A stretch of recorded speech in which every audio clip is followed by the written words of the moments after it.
plus que d'un. Donc, c'est, comme je vous l'ai dit, ça fait déjà quelques semaines, on le répète à chaque fois, c'est bientôt la période des examens. C'est une période qui est cruciale pour l'élève et pour les parents. Aujourd'hui, donc, nous avons décidé de vous parler de comment optimiser donc toutes ces révisions, comment optimiser aussi la mémoire. Et vous allez voir on va essayer de vous donner des conseils pratiques, que ce soit pour les parents aussi pour les enfants. Donc, tout ça en compagnie de mes invités qui sont déjà là. Donc, j'ai le plaisir de recevoir Ahmed Chouki Belaïdi. Bonjour. Bonjour. Marhaba bik. Alors, donc, vous êtes le fondateur d'une école de méthode d'apprentissage et de mémorisation. Ouais. Voilà, on en saura plus dans un moment. Vous allez nous expliquer un petit peu comment ça se passe et qu'est-ce que c'est exactement. Et j'ai le plaisir de recevoir M. Saïd Babassi. Bonjour. Bonjour. Donc, vous êtes le directeur d'une plateforme d'apprentissage. Tout à fait. Voilà, donc merci. Vous allez nous en dire un peu plus. On va essayer un peu plus de creuser le sujet et surtout de donner des pistes, que ce soit pour les élèves ou pour les parents. Parfait. Voilà. Et j'ai le plaisir de recevoir Samy Guénez. Bonjour Samy. Bonjour. Bonjour Samy. Donc on a le plaisir de te recevoir encore une fois sous une autre casquette cette fois-ci. Donc la dernière fois tu étais là en tant que bénévole. Et aujourd'hui, en fait, tu es un élève de terminale. Exactement. Alors, on commence déjà par te souhaiter bon courage. Merci. Voilà, beaucoup de réussite, Inch'Allah. Inch'Allah. Voilà, donc le plateau est là, nos invités sont là. Nous allons commencer dans un petit moment, donc le débat. Mais juste avant, j'ai une petite information. Donc, l'info du jour ce matin, vous allez voir, je vais vous parler de plantes aromatiques et il y a beaucoup à dire. Tout de suite après le jingle.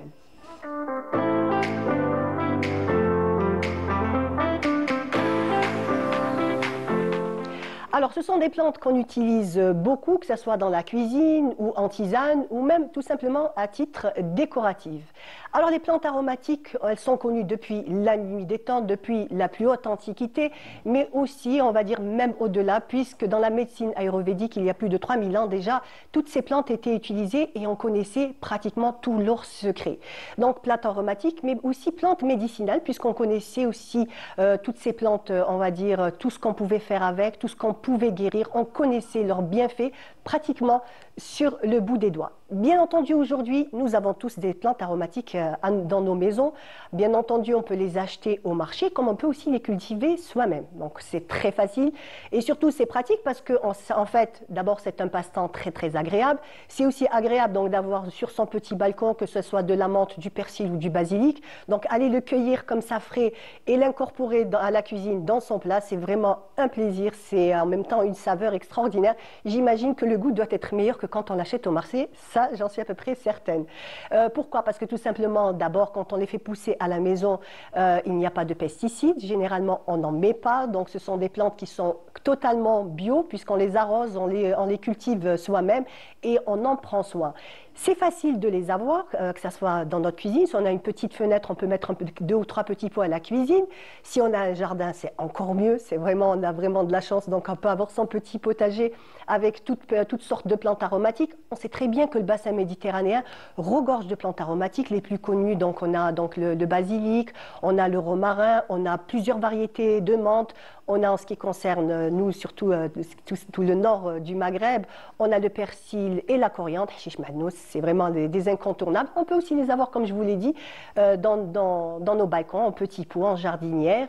Et bien entendu, on s'en occupera toute l'année. Ce qui est bien, c'est qu'on peut le semer tout au long de l'année. C'est absolument facile. On laissera monter en graines nos plantes une fois qu'on les a utilisées. Vous allez voir, la nature fait bien les choses. On ne se casse pas trop la tête. Puisqu'on laisse germer ces plantes, on aura juste à couper, à récupérer les graines, à les mettre dans un petit tiroir et à les ressemer l'année d'après ou la saison d'après. Donc voilà, ça c'est pour les plantes aromatiques. Comment les conserver? C'est très très important de les conserver d'une manière saine, c'est-à-dire on va essayer toujours de les faire sécher dans un endroit, donc à l'abri de la lumière, pas de soleil direct, le mettre par exemple dans un petit plat au four, les laisser 2-3 jours, ou alors si on a de l'ombre au balcon, on pourra les faire sécher en plein air, à l'ombre au balcon, et surtout comment les garder, toujours les mettre de préférence dans des sacs en papier, ça gardera donc le goût, l'odeur de ces plantes, et en même temps éviter tout ce qui est sac en plastique, boîte en plastique, tout ça, on sait très bien qu'on essaye d'éviter ça, et si on peut les mettre aussi dans des bocaux en verre. Donc voilà, on mettra toujours, par exemple si on fait sécher de la menthe,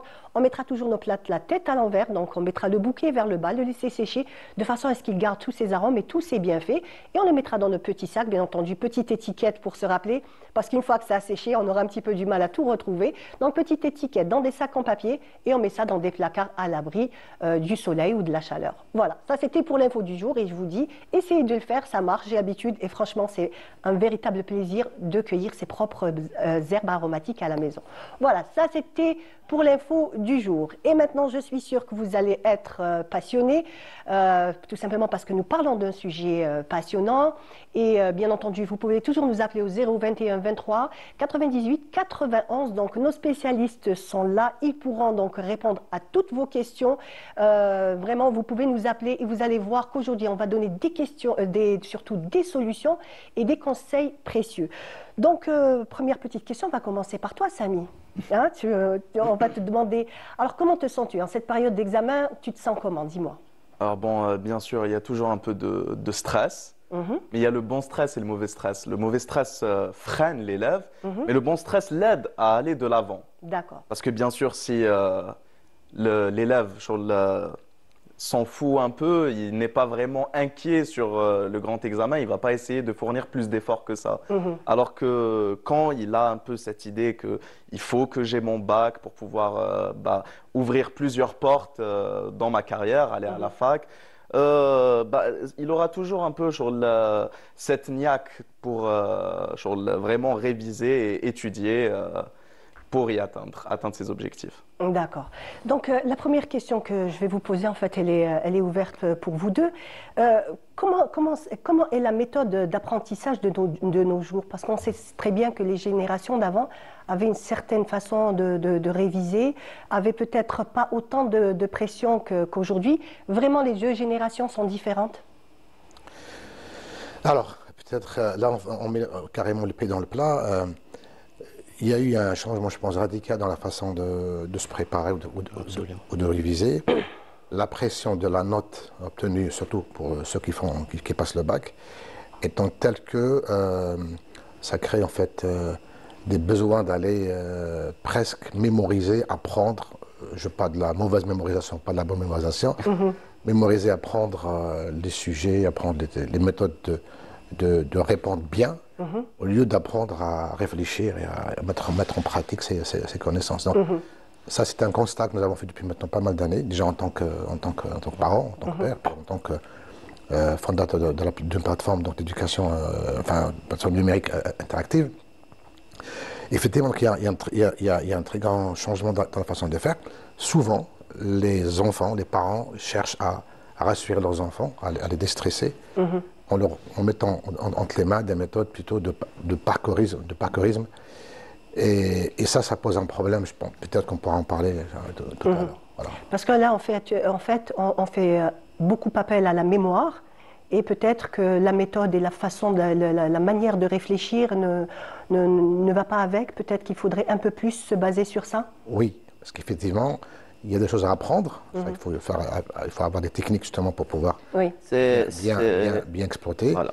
Il y a des choses à comprendre pour appliquer ce qu'on a en mémoire. C'est apprenez à apprendre. Apprendre à apprendre. Voilà.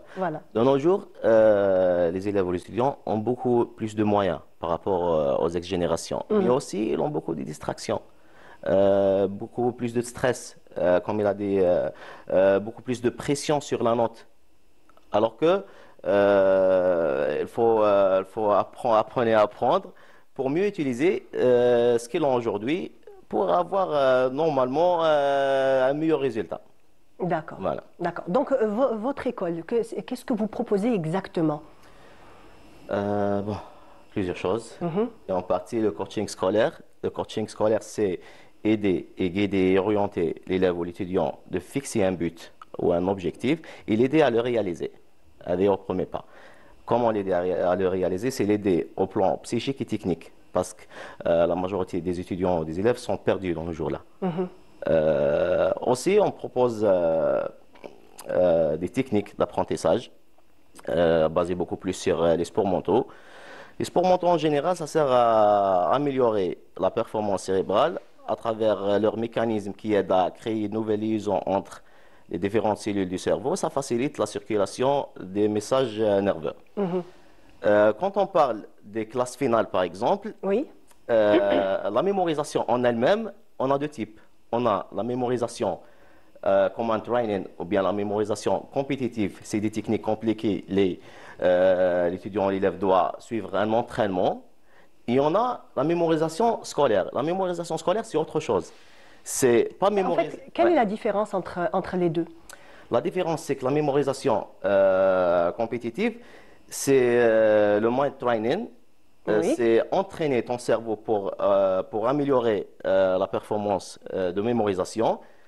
Mais la mémorisation scolaire, c'est mémoriser et savoir se rappeler de ce qu'on a mémorisé et l'utiliser dans des questions de compréhension. Donc, les étapes ne sont pas les mêmes. La mémorisation scolaire, on doit passer tout d'abord. Le premier plan, c'est le premier contact avec la matière, c'est de la comprendre. D'accord, c'est ce qui est très très important, Voilà. ne pas uniquement apprendre. Et cela dépendra de la concentration de l'élève, du niveau de l'élève, de sa présence en classe. Après, on passe à l'étape de mémorisation. Là, si on prend un élève qui n'a pas pratiqué des sports mentaux, il ne peut pas utiliser quelques techniques développées. D'accord. Quand on dit sport mentaux, on en a discuté hier, Ouais. en fait c'est un petit peu comme un athlète de haut niveau. Donc quelqu'un qui a fait, on va dire, 10 années d'athlétisme, Ouais. quelqu'un qui arrive aujourd'hui ne peut pas avoir les mêmes performances, c'est pas possible. Bien sûr, Donc pour le sport comme les arts mental, martiaux. d'accord. C'est comme les arts martiaux. Un spécialiste ou un ancien, c'est un truc. Et le self-défense, c'est autre chose. D'accord. Donc, Cette défense, on peut l'apprendre en quelques on séances. peut l'apprendre, D'accord. voilà.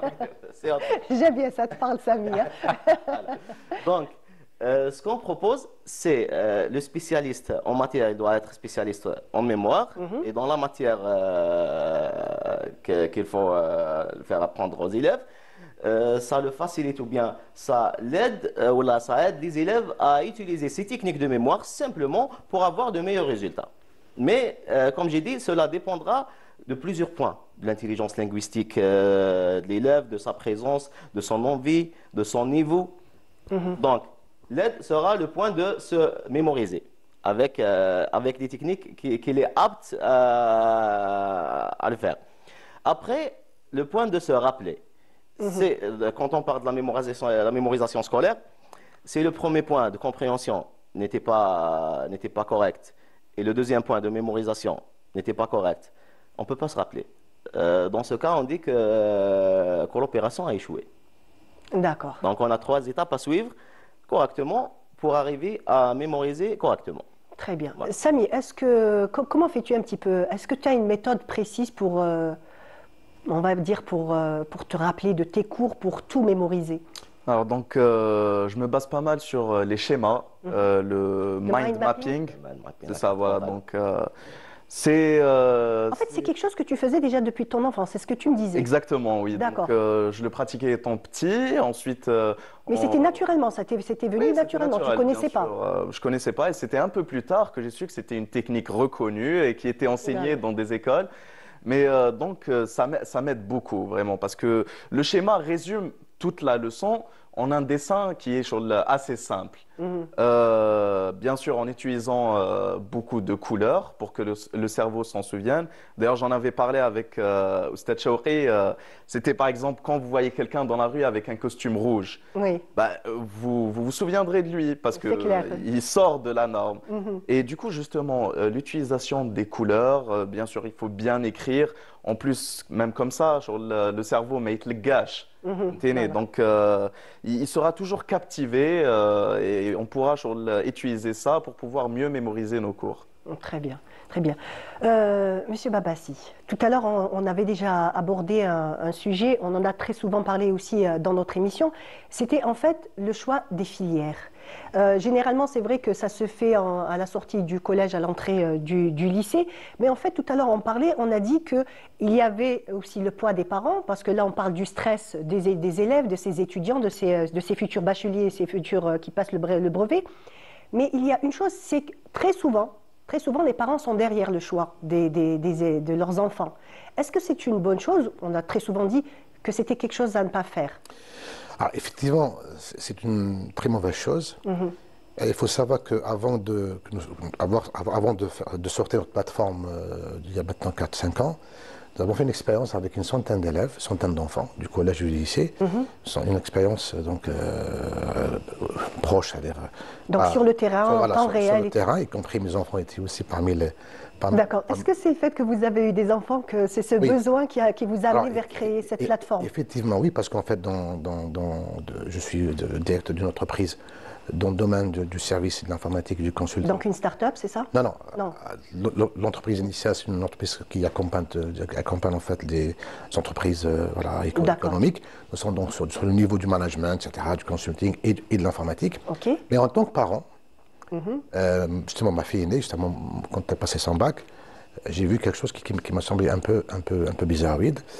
Et en fait, ma patron me disait en fait, qu'à l'école, les classes sont vides et que tout le monde fuit pour aller vers les cours de soutien. Voilà, le soutien.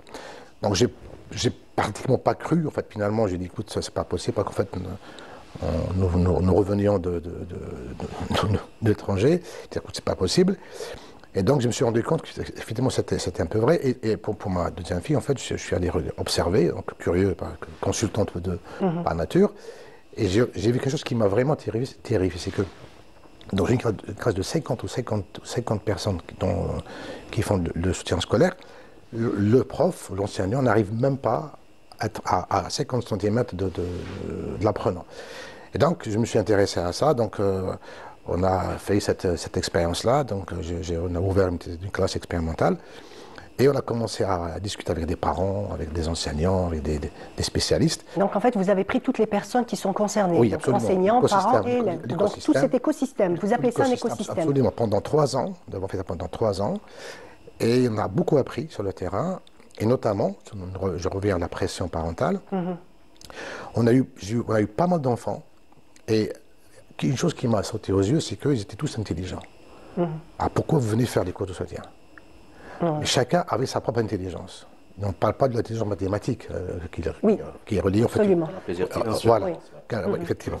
Et donc là, on avait des enfants magnifiques, extraordinaires. D'une vivacité d'esprit. Sauf qu'au niveau examen, ça ne passait pas. Oui. Ça passe pas.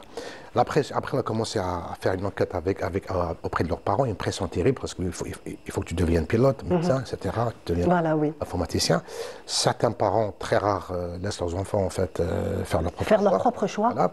Et c'est en général la maman qui s'y colle, parce que c'est elle qui est un peu proche. Et donc, on a eu des cas extrêmement... il y a une fois, j'ai vraiment les larmes aux yeux, parce que des cas extrêmement durs. Et donc, nous avons commencé en fait à travailler sur ça. Un jour, j'avais fait une séance avec des parents, justement sur la découverte de tout ce qui est intelligence multiple. Et à chaque fois, j'ai au moins 2 parents qui pleurent sur place. Ils se rendent compte que finalement, on ne comprenait pas notre enfant. On n'a pas la même façon, etc., d'approcher les choses. Et là, c'était un peu, voilà, c'était vraiment très très fort. Et il faut le dire, on le dit, on rassure les parents, ça part toujours d'un bon sentiment, ça part d'envie de voir son enfant réussir. Mais en fait, des fois, on n'a pas vraiment, on va dire, les outils ou alors les connaissances nécessaires. Après, on pourrait tout à fait discuter en fait du raison de la chose, parce qu'il y a une raison profonde que nous avons mis sur table. Et donc, oui, la pression étant là, donc. Et l'enfant rentre il passe d'un enfant de la posture de l'apprenant vers une posture d'un résistant, la posture faire plaisir aux parents, devoir de résultats. Absolument. Et après, je me souviens d'une fille qui passait justement son bac, et les parents m'ont dit, voilà, écoutez, on ne sait pas ce qui se passe, en fait, notre fille n'arrête pas de dormir. Ah oui, c'est vrai, c'est un phénomène qui se passe beaucoup. C'est une réaction du cerveau en fait, parce que quand on le met devant le fait accompli et qu'il voit une charge de travail qui est assez énorme, donc c'est une fuite. Il réagit comme ça. Alors, justement, donc je l'ai appelé, je lui ai dit, écoute, là, c'est toi, c'est avec ses parents. Et donc je la regarde, 6 mois avant, 7 ou 8 mois avant quand même le bac, hein, je dis en fait, tu stresses et tu es en train de dormir, tu attends le jour J, quoi. Voilà. Et là, elle m'a regardé comme ça. Et comment vous savez? Voilà. Et en fait, ça l'a un peu soulagé. Soulagé, effectivement. Et donc, oui, les parents exercent une pression énorme. Et nous avons, en parenthèse, introduit cette problématique-là de la pression et de la relation parent-enfant. Nous avons essayé de la réduire avec des méthodes sur la plateforme, par exemple. Nous avons beaucoup pensé à ça. Et qu'est-ce qui fait que le parent ne soit pas stressé? C'est quand il voit son enfant progresser dans ses révisions. Je ne parle pas du bulletin qu'il obtient, parce que c'est trop tard. Quand on mesure au niveau du trimestre, c'est trop tard. On dit, oui, on fera mieux la prochaine fois, mais nous n'avons pas caractérisé ce qui s'est passé. Oui. Donc, le mieux, c'est de suivre son enfant, ou que l'enfant se suive lui-même, avec une courbe. Donc, on a mis ça en place. Donc, en fait, ça, c'est bien le principe de votre plateforme. Oui. D'accord? On va essayer un petit peu d'expliquer exactement en quoi ça consiste. Très bien. Donc, en fait, on résout en fait une problématique sur trois axes. La première, c'est la confiance de l'enfant quoi. D'accord. Donc, renforcer la confiance en soi. Parce qu'effectivement, un des points, l'enfant qui n'a pas confiance, après, il rentre dans un mode qu'on ne comprend pas. Et il faut dire aussi que les enfants ne croient pas à leurs parents, parce qu'on a toujours te dire, oui, t'es bon, t'inquiète pas, t'es le meilleur. On a tendance un petit peu à dire ça comme ça, en vois-tu, en voilà. Mais en fait, les enfants, ils se disent, oui, c'est mon père, c'est ma mère, c'est pour ça qu'il me dit ça. C'est ça. Donc voilà, il y a ce point-là. Donc l'enfant, au collège, lycée, en général, le collège, l'enfant, il est un peu livré lui-même. Il ne sait pas trop comment travailler. Ouais. Voilà. Le lycéen, malheureusement, ce qu'on observe, le lycéen, il est un peu conditionné par ce qui se passe en ce moment dans notre environnement. Il est conditionné par les cours de soutien scolaire, s'il a les moyens, bien sûr, ça coûte relativement cher, ou alors conditionné par ses amis. Les parents, par contre, le premier des parents, c'est que moi-même, j'ai fait l'expérience, quand j'ai un doute sur le niveau de préparation de mon enfant, je vais lui dire, va encore travailler. Je le pousse à travailler encore. Mais je ne sais pas s'il a atteint un niveau de saturation. Voilà, absolument. Je ne sais pas. Je sais pas. Donc, lui, il veut sortir jouer au ballon, par exemple. Je dis non, d'abord tu finis ça. Donc, on crée une pression derrière pression, et en fait, l'enfant s'anéantit. Et troisième chose, c'est que l'enseignant, nous avons aussi travaillé sur l'enseignant ayant une classe de 45 à 50 élèves en moyenne dans le public, on va dire, ne peut pas cibler tout le monde, il n'arrive pas à le faire. Donc notre plateforme apporte une solution globale, sociétale, algéro-algérienne. On n'a pas copié sur un système qui existe, on a vraiment parti d'une expérience algéro-algérienne. Donc ça se passe en 3 étapes extrêmement simples. L'enfant vient de l'école, on ne considère pas qu'il n'a pas compris. On considère qu'il a compris. D'accord. Donc il passe devant son compte, devant sa plateforme, il choisit sa matière, et il fait un système de quiz en fait. Il va s'auto-évaluer. C'est une révision avec le manuel ouvert. Et ça renforce la mémoire. Parce qu'on travaille sur l'apprentissage par l'erreur, en fait. C'est sûr. Plus il se trompe ou il ne se trompe pas, comme c'est des questions ciblées, en fait, c'est une révision ciblée. Bon, je ne vais pas lui dire, va travailler, parce qu'il ne sait pas ce qu'on va faire. Par contre, va répondre à des questions. En répondant à des questions, il a une note, il a un score, puis il se dit, finalement, j'avais compris. Finalement, ce n'était pas aussi difficile que ça. D'accord. Étape 2, maintenant qu'il s'est un peu chauffé, il s'est un peu échauffé, on va dire, le système informatique va lui proposer une série d'exercices. Alors, d'habitude, c'est qui propose ça? Ce sont les parents, par exemple. Ce sont les parents, ou alors, il prend les livres parascolaires ou des sujets, avec la solution qui est donnée derrière. Ça, c'est très, très mauvais. Donc, qu'est-ce qu'on fait? Il y a un système de génération automatique de séries d'exercices, 3-4 exercices, selon le niveau qu'il a obtenu, selon le score qu'il a obtenu avant. Donc, c'est personnalisé selon le niveau et ses compétences. Parce qu'en fait, on veut monter progressivement en difficulté pour garder sa confiance intacte. D'accord. Donc, une fois qu'il répond sur son brouillon, la question centrale, qui corrige sa copie à la maison. Soit lui-même à ce moment-là. Soit lui-même, il regarde, voilà, il se dit, je me suis trompé là, voilà. Il ne va pas forcément savoir pourquoi il s'est trompé. Ou alors le parent, donc la maman en général, la pauvre maman, et qui va être extrêmement catastrophique parce que finalement, tu as passé des heures et le résultat n'est pas bon. Il te reste une semaine pour les examens, tu n'es pas prêt, c'est la panique, je vais te prendre chez Tata Maja, etc., pour te faire le truc. Bref, et c'est la panique totale. Donc nous avons intégré, comme l'informatique aidant, on va intégrer un correcteur semi-automatique. Quand il termine, il va remettre devant son écran, il va appuyer sur l'exercice, il va avoir des questions complémentaires. Et s'il a trouvé la bonne réponse, il va cocher. Là, il est content. Parce qu'il a la bonne réponse. S'il n'a pas la bonne réponse, il ne peut pas avancer. Donc, on va revenir vers son manuel, vers son cahier, on va travailler. Autonomie et indépendance. Il faut que l'enfant, de lui-même, cherche les bonnes réponses. Non pas à lire sur le corrigé. Excusez-moi, on va juste rappeler le numéro de téléphone donc à nos téléspectateurs. Vous pouvez nous appeler au 021 23 98 91.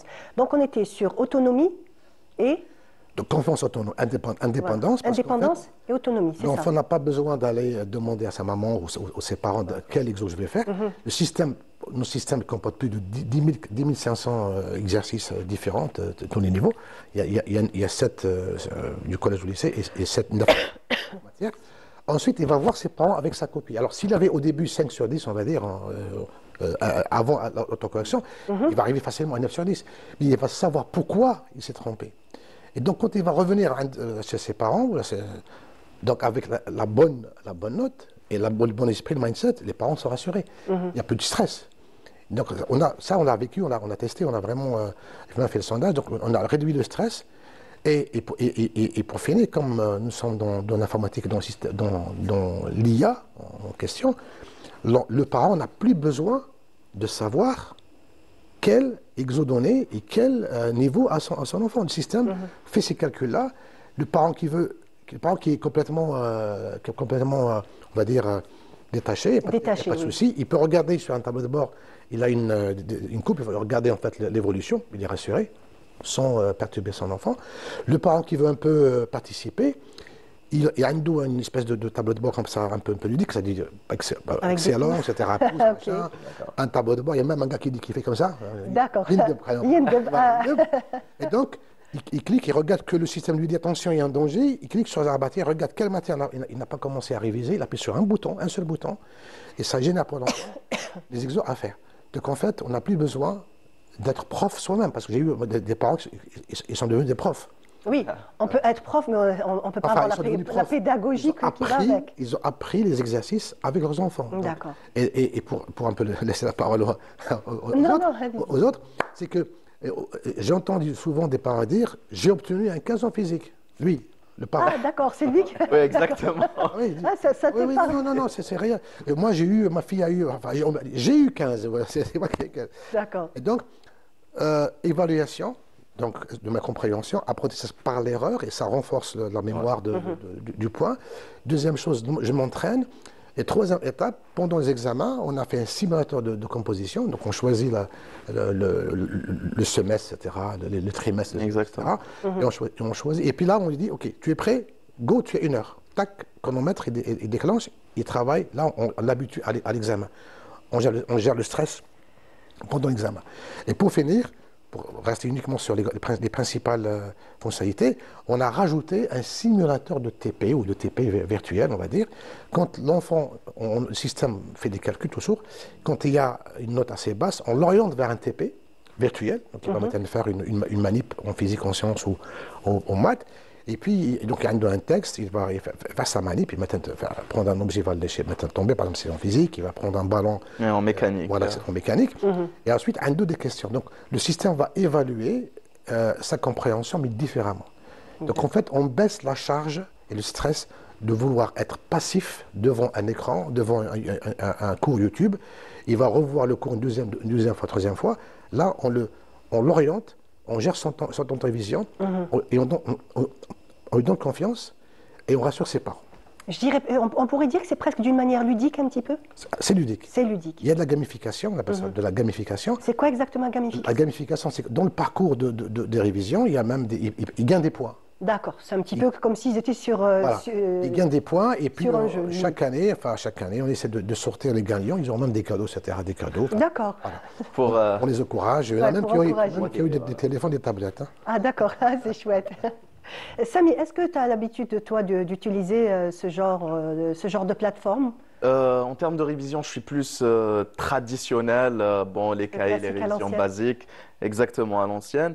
Mais j'en ai eu l'expérience avec mon petit frère. Bon, vu que ma mère, vraiment, elle a été fatiguée à m'aider à étudier parce que, comme il disait, ils refont le programme avec toi. Je me souviens, la pauvre, la veille, elle étudiait, elle regardait sur YouTube les leçons pour me les montrer et me les faire comprendre le lendemain. Donc vraiment, voilà, il retourne à l'école. moyen. Mais du coup, vu qu'elle a arrêté, elle a utilisé ces plateformes pour mon petit frère. Bon, je ne sais pas vraiment quels sont les résultats. Moi, il m'a l'air d'être en train d'étudier. D'accord. En même temps, maintenant, Je suis plus concentré sur moi-même, voilà. surtout avec le bac. J'imagine. Oui, mais surtout vraiment sur le côté un peu vidéo ludique, c'est très important parce que, comme on en avait parlé avec Oustad Chaouri, la mémoire visuelle, c'est très important, les révisions. Et du coup, par exemple, en regardant les TP, vraiment en participant, les cours, ce n'est pas juste vraiment une feuille devant toi comme ça. Ça permet au cerveau de mieux se rappeler. Donc, c'est pas mal, oui. Monsieur Blady, est-ce que vous pouvez un petit peu nous donner par exemple, quelques exercices pratiques pour, on va dire, qu'un élève pourrait faire? Pour gérer le stress, pour mémoriser. Alors, on va commencer d'abord pour mémoriser. Et j'essaierai moi-même ce soir, je vous dirai. Donc, ça sera une petite formation. Pour mémoriser, actuellement, environ 3 semaines de préparation finale, 19 jours. Très bien. Donc, l'élève ou l'étudiant doit apprendre ou essayer des méthodes simples pour gagner du temps, pour ne pas faire un double travail. Parce qu'il y a des méthodes où tu seras obligé d'apprendre la méthode, puis d'appliquer, d'apprendre ce que tu as à apprendre. D'accord, ça fait beaucoup. Ça fait beaucoup. Donc, parmi les méthodes qui facilitent la tâche devant eux, c'est la carte mentale. La carte mentale, c'est parmi les meilleurs moyens de mémorisation. Et même, on peut expliquer un petit peu pratiquement c'est quoi la carte mentale? La carte mentale, c'est un schéma qui n'est pas, c'est pas n'importe quel schéma. D'ailleurs, il a la forme des cellules de mémorisation. Donc, ça facilite la mémorisation, de 1. Okay. De 2, ça facilite l'organisation des informations dans le cerveau. Donc, en utilisant la carte mentale, d'abord, tu vas résumer ce que tu as appris, tu vas organiser ce que tu as appris, et tu vas la mettre dans une feuille, le titre au centre, et puis il y a des branches. Sur les branches, on n'écrit pas ce qu'on a appris ou ce qu'on veut mémoriser. On donne des raccourcis au cerveau. Par exemple, un exemple pratique? Un exemple pratique, par exemple, on a par exemple, comme animatrice, une émission à présenter. D'accord. Le plan de votre émission, vous pouvez le réaliser en utilisant la mind map. D'accord. Le titre de l'émission ou bien le thème.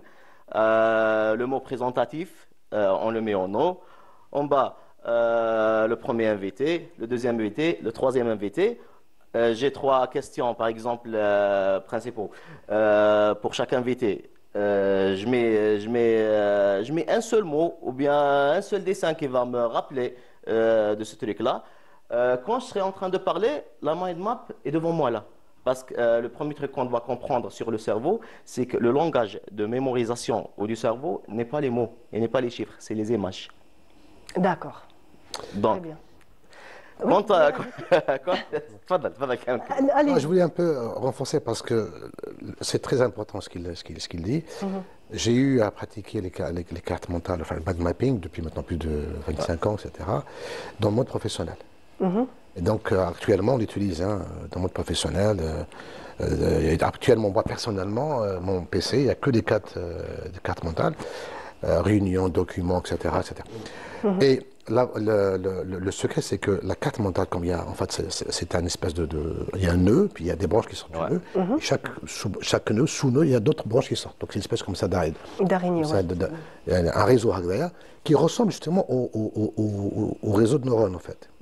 Ça a été découvert par 2 Américains, je pense, il y a longtemps. Et en fait, ce qui est impressionnant, parce que moi, ça m'a beaucoup aidé, c'est que quand vous dessinez quand vous mettez vos idées à plat sur ce diagramme, donc c'est schématique, on peut le faire sur un bout de papier, ou alors il y a des outils qui existent sur Internet, enfin sur PC. Et donc comme sur PC c'est pratique parce que je peux prendre l'information niveau 10, niveau A, etc. Donc je peux jouer avec l'emplacement de l'information, des petits mots, etc. pour se rappeler. Et pour vous dire la puissance de la chose, un jour j'ai eu à travailler sur un document épais comme ça, j'ai fait un résumé avec des collègues, Et je devais revenir quelque part dans un autre lieu pour présenter notre compréhension. Et j'avais oublié la map, enfin mon fichier sur le... Je l'avais pas en fait. Sur le PC. Et donc j'étais là devant, alors qu'est-ce que vous voulez nous dire? Et je me dis, oh, c'est pas possible, j'ai fait développer un fichier énorme. Hein. Ouais. Et en une fraction de seconde, la map était dans ma tête. Et j'ai commencé à naviguer dans ma tête, enfin, et j'avais tout remémoré parce qu'en fait, comme ça ressemble à un réseau de neurones, le cerveau copie un peu la chose. Il y a une espèce d'un arôme, en fait, j'ai oublié le terme, une synchronisation. Et donc, ça permet vraiment de mémoriser. Et c'est très puissant. Il faut savoir qu'aujourd'hui, il y a beaucoup de personnes qui nous demandent de faire des formations à demain, par exemple. Voilà. Donc, c'est vraiment très intéressant. Ouais. Même dans l'étape de réalisation de la mind map. On sait qu'il y a plusieurs types d'intelligence. Il y en a des gens qui apprennent avec le visuel, il y en a qui apprennent avec le son, il y en a qui doivent pratiquer. En réalisant la mind map, déjà, je pratique, je visualise et j'utilise un peu le tout. Quand j'aurai fini ma mind map, le moyen de mémorisation, c'est pareil à un capture d'écran. Tu auras devant toi une mind map, mais tu la visualises en étant comme une image. D'accord. Donc cette mind map, on la prépare sur une feuille, c'est ça? On la prépare. Il y a un truc très important, c'est oui. Il y a une citation connue d'Albert Einstein qui dit que l'imagination est plus importante que le savoir. Voilà. D'accord. L'imagination, c'est un truc personnel.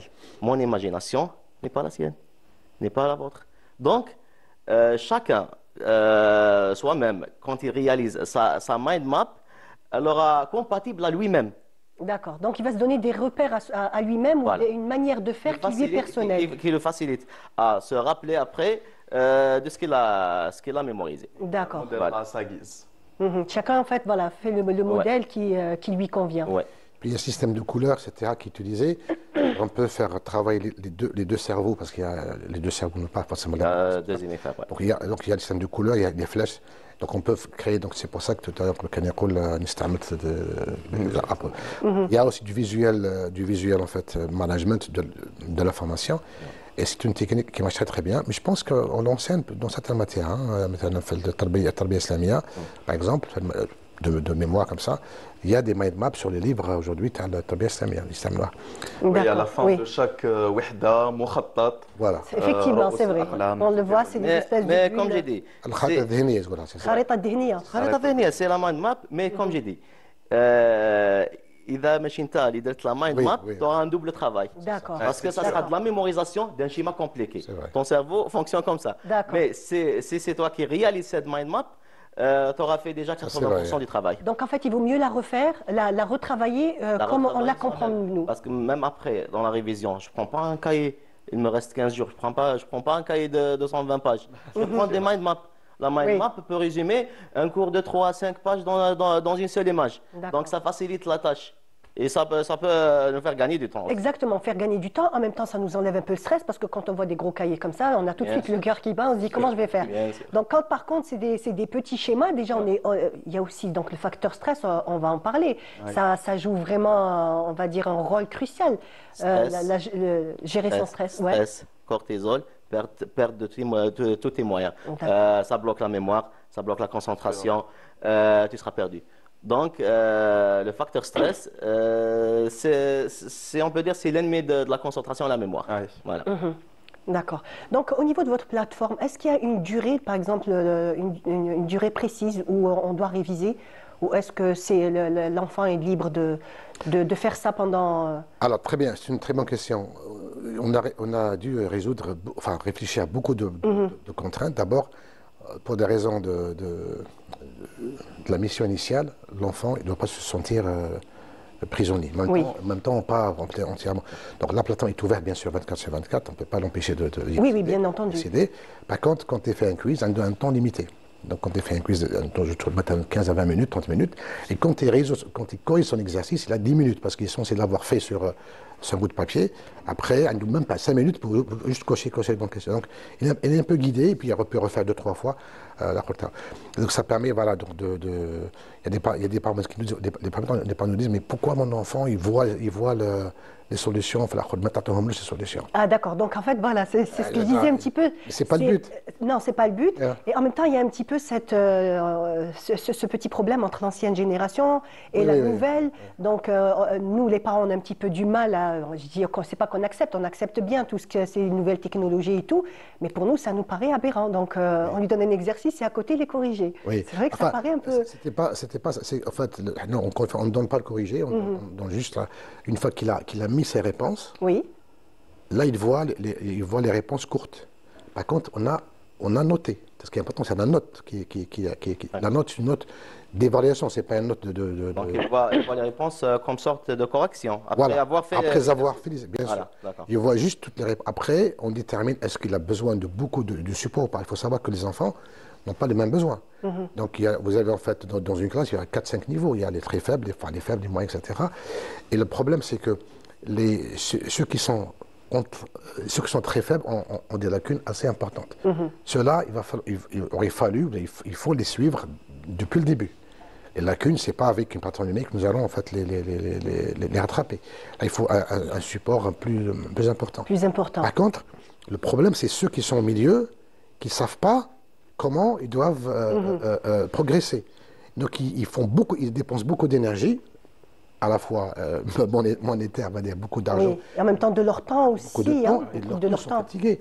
Donc, et du coup, ils sont fatigués, le stress aidant, on revient à la case de départ. Donc, franchement, il faut... nous avons aussi utilisé en fait ces techniques-là, parce que par exemple, nous avons fait pendant une phase, le bac, on est en plein Covid, nous avons poussé les enfants à travailler ensemble. On a réuni tous les enfants, on a ouvert ça, bien sûr, au niveau national. Oui. On a fait des groupes inter-wilaya, volontairement, pour créer en fait l'union, etc. Donc, on a fait des groupes, et chaque groupe devait travailler sur un mind map pour fournir, machin, en fait, dars X, déroulez une mind map. Une fois que c'est fait, vous partagez avec d'autres élèves. Oui. Et puis, ce qui était intéressant dans cette expérience, ça fait longtemps que je n'en ai pas parlé, c'est que les enfants, etc., commencent à parler à Alger et puis discuter. En fait, une rencontre pédagogique. Absolument, autour de, il y a eu comme ça des amitiés qui sont créées autour de ça. Nous avons mis ça sur un réseau social que nous avons contrôlé évidemment pour ne pas avoir des dérives. Mais c'était intéressant tout ça pour créer en fait une... Que les compétences sont partout et il faut juste les rencontrer et en même temps de la discussion jaillit la lumière. Excusez-moi, on rappelle juste le numéro de téléphone. Vous pouvez nous appeler au 021 23 98 91. On est là donc pour vos questions puisqu'il ne reste pas beaucoup de temps. On va essayer de donner le maximum de conseils donc pour les bacheliers et pour les parents aussi puisqu'ils en ont autant besoin que leurs enfants. Alors, puisque vous avez dit le mot conseil, rapidement, je vais dire une chose, dormez bien. Hein. déjà, commencez à bien dormir et ne pas trop veiller. En revanche, peut-être un scoop, une petite information. Là, on travaille sur un module nouveau sur la plateforme. On a intégré maintenant vraiment de l'IA dans le système. Et comme encore une fois, on veut rendre l'enfant un peu autonome, aujourd'hui, on a passé un bot, un chatbot, ou là plutôt. D'accord. Donc vous avez intégré l'intelligence artificielle. Déjà, initialement, il y avait une intelligence modérée qui permet de faire des calculs, etc., pour pouvoir estimer un certain nombre de choses et générer le bon exercice pour la bonne compétence. Mais actuellement, on travaille sur un bot nous avons fait les premiers tests, qui, dès que l'enfant se connecte, il commence à chatter avec l'enfant, dire comment ça a été ta journée, par exemple. Donc, d'après ça c'est le bot qui parle là, d'après mes informations, aujourd'hui tu as eu maths, physique, parce qu'on a l'emploi du temps. L'emploi du temps, donc on en a besoin. Et en fait, la question était comment faire que l'enfant nous donne l'information, qu'est-ce qu'elle a fait exactement ce jour, pour pouvoir proposer des contenus encore plus précis. Plus précis, parce que on n'a pas les mêmes progressions partout. Et donc de manière intelligente et ludique. On dit ouais, comment s'est passée ta journée, tout ça on en note. Et puis tu as eu maths, tu as eu physique, oui, etc. Tu as eu quoi exactement comme séance, il va recommencer à remplir. Et puis comment tu te sens par rapport à cette matière-là? Oui, je n'ai pas très bien compris, etc. Difficile. Hop, automatiquement, il a 3 questions. Un quiz à la volée qui est généré pour un peu situer. Donc après, il y a un dialogue, etc. Il y a un vrai dialogue un peu comme avec ChatGPT. À la fin, on sort un mini-diagnostic. L'humeur, en fait, c'est le sentiment, l'humeur de l'enfant, ce qu'il est dans l'humeur joyeuse, etc., triste, autre chose. Et puis, une évaluation du jour de sa compréhension. Et ça va orienter notre système initial pour lui générer du contenu encore plus précis. Plus adéquat et voilà, plus... Ça, c'est l'intégration en fait, du numérique. Le plus important, je pense tout à l'heure, on n'en a pas forcément parlé, mais le plus important, très rapide, très brièvement, c'est qu'il y a aujourd'hui, ce que nous essayons de faire, avec même les solutions, les techniques de mémoire sont extrêmement importantes. Finalement, on est en train d'apporter des solutions complémentaires à notre éducation nationale, au programme en tout cas national. Et je suis sûr, M. Bled, c'est ça, M. Bled, c'est pas Passion qui fait ça, enfin nous aussi. Mais c'est ce qu'il nous disait tout à l'heure. Nous aussi, donc, et finalement, parce qu'on est responsables, on se sent responsables, on est avant tout algériens, ce sont nos enfants, ok, ce sont après. Moi, maintenant, je peux le dire, c'est la relève qui... C'est exactement, cette future génération. On est extrêmement... Malgré ça, on a une résistance énorme aujourd'hui, parce que les gens sont toujours... un petit peu attachés à la méthode classique. Il y a une zone de confort. J'envoie mon enfant faire des cours de soutien scolaire, ça suffit. C'est très dangereux, parce qu'aujourd'hui, l'école souhaite que l'enfant soit compétent, c'est les compétences, compétent à résoudre un problème de lui-même, avec une démarche qui est censée apprendre à l'école. Or, aujourd'hui, si on ne fait pas attention à ça, on a des enfants qui travaillent l'automatisme et non pas les compétences. Les compétences, très bien. Voilà. Je vous propose tout de suite donc, de suivre un reportage. Donc, Yasmine Chouir a fait un reportage pour nous. On le regarde et on revient juste après. Apprendre, retenir, organiser ses idées, ça paraît simple, mais dans les faits, c'est souvent un vrai casse-tête. Et si l'on vous disait qu'il existait une méthode visuelle, ludique et efficace pour mieux penser? Cette méthode, c'est le mind mapping ou carte mentale. Le principe est simple, représenter les idées sous forme de schémas, avec des mots, des couleurs, des branches, comme une sorte d'arbre de la pensée. Au lieu d'écrire des listes et des paragraphes, on part d'un mot-clé central et on le développe par association, en suivant le fonctionnement naturel du cerveau. Car oui, notre cerveau ne pense pas en ligne droite. Il saute d'une idée à l'autre, fait des liens, visualise, associe. Le mind mapping s'inspire justement de cette dynamique mentale. C'est un outil qui reflète notre manière intuitive de réfléchir. Très utilisé dans le monde de l'éducation, le mind mapping est particulièrement apprécié pour la prise de notes, la préparation d'examens ou la révision de cours. En un coup d'œil, on visualise les grandes lignes, les sous-thèmes, les liens logiques. C'est comme une carte routière de la pensée. Mais son usage ne s'arrête pas là. Le mind mapping est aussi utilisé en entreprise pour la gestion de projets, de brainstorming, de planification. Il aide à structurer une réunion, à préparer une présentation ou même à organiser ses tâches au quotidien. Créer une carte mentale, ce n'est pas compliqué. Il suffit d'une feuille, de quelques stylos de couleur et d'un peu d'imagination. Aujourd'hui, de nombreuses applications permettent aussi de le faire sur ordinateur ou sur tablette avec des modèles prêts à l'emploi. Mais au-delà de l'outil, le mind mapping est surtout un état d'esprit, celui de penser autrement, ne pas se limiter à une logique linéaire et de faire confiance à son cerveau pour faire les connexions. En résumé, le mind mapping, c'est bien plus qu'un schéma. C'est une méthode simple et puissante pour organiser ses idées, apprendre mieux et penser plus librement. Voilà, donc c'était un reportage de Yasmine Chouir. En même temps, vous pouvez nous appeler au 021 23 98 91. Faire confiance à son cerveau, c'est ce que vous apprenez à vos élèves, faire confiance à tous ces enfants qui fréquentent votre école? Pas seulement aux enfants. Parfois, on est obligé, parce que comme il a dit Monsieur Babassi. Monsieur Babassi. Quand il a parlé de sa plateforme, on a un problème, c'est la sensibilisation des parents.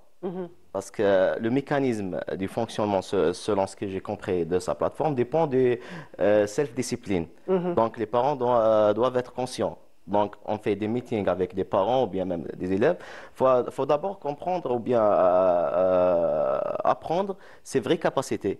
Et ce que son cerveau peut faire, puis l'apprendre à le maîtriser. Voilà. Il y a d'abord un travail que vous faites un petit peu avec les parents? Bien sûr. Parce qu'en fait, j'imagine qu'ils arrivent en mettant la barre très haut. Je veux que mon enfant fasse ça. Le premier truc qu'on écoute souvent, c'est on a un bac. Non, madame. Il a un bac. Elle a un bac. C'est pas on a un bac ou là on a un examen. Donc, c'est d'abord remettre les compteurs à zéro. Voilà, remettre tout dans son contexte. Voilà. C'est entre le développement de compétences et le coaching. Donc, avec les élèves et les étudiants, c'est le coaching scolaire. Aux adultes, c'est le coaching, c'est le life coaching. Parce que c'est des outils ou des méthodes qu'ils doivent utiliser avec leur enfant pour corriger leur erreur d'abord. Et le reflet, bien sûr, on le voit, les résultats des étudiants. Donc, avec les parents, on doit d'abord le faire apprendre quelques exercices qui peuvent l'exercer avec leur enfant à la maison, parce que tout ce qu'on a parlé, des techniques de mémoire ou même des méthodes de mémorisation, doivent une pratique. Donc ça doit être pratiqué aussi à la maison. Ça doit être pratiqué à la maison. Donc on a des techniques qui servent à développer notre mémoire. On parle aussi avec les parents, surtout sur le plan de préparation psychique. Oui. Après ça, la préparation psychique a un impact qui est très très importante. Voilà. Donc la première clé de la préparation psychique, c'est la préparation technique. Être prêt, être bien organisé. C'est ce que j'ai aimé dans les statistiques de la plateforme, comme il a dit. Donc, être prêt techniquement, cela nous aide à être prêt psychiquement, avoir un mode de vie stable, moins de pression, pas être un centre d'attention. Surtout pendant la révision. Ces derniers jours, on donne un petit conseil. Justement, on va vraiment passer au conseil pratique. Parce qu'on n'a pas beaucoup de temps. Oui. Donc, message destiné aux étudiants. On va parler بالدرجة باش يفهمونا كمان. Allez-y. Voilà. Donc, durant cette période, qui يكونوا يراجعوا quand ils révisent, ou là même quand ils essayent يحلوا des sujets sur le plan de travail, sur la table, n'importe quel حاجه ما تقدرش ديرها le jour de l'examen ما تولفش روحك ديرها. D'accord. On a des gens qui révisent avec déjà du café, du thé. Ne le fait pas parce que le cerveau prend de nouvelles habitudes. Le jour même tu as l'examen, il cherche par un mécanisme de défense. Déjà quitte qu'on a révisé, le premier mécanisme de défense qui déclenche par le cerveau, parce que le cerveau pour lui, tu es en train de faire un effort, non, لازم نريحو. راني عطشان راني نعسان راني جاعان. Alors imagine تزيد تمد له حاجه ولفتو بها. D'accord. Donc réviser sans n'ayant absolument rien sur la table, mis à part une bouteille d'eau, puisque ça c'est toléré le jour de l'examen. On peut aller plus loin, même la couleur du stylo اللي تكون راح تجاوب به في l'examen final.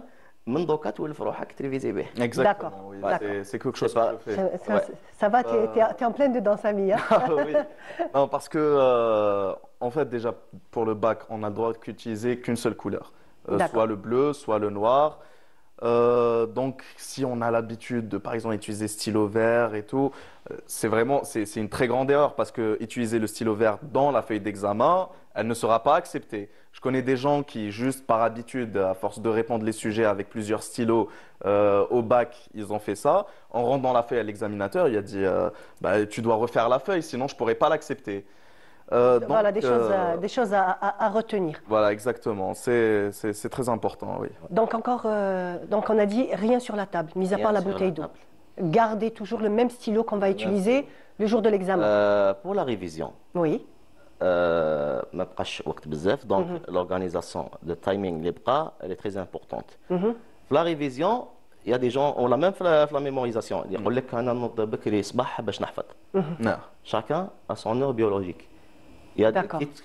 كل واحد عنده الوقت اللي يكون يدوني فيه son X max. Exactement. Donc هذاك هو الوقت اللي تقرا فيه.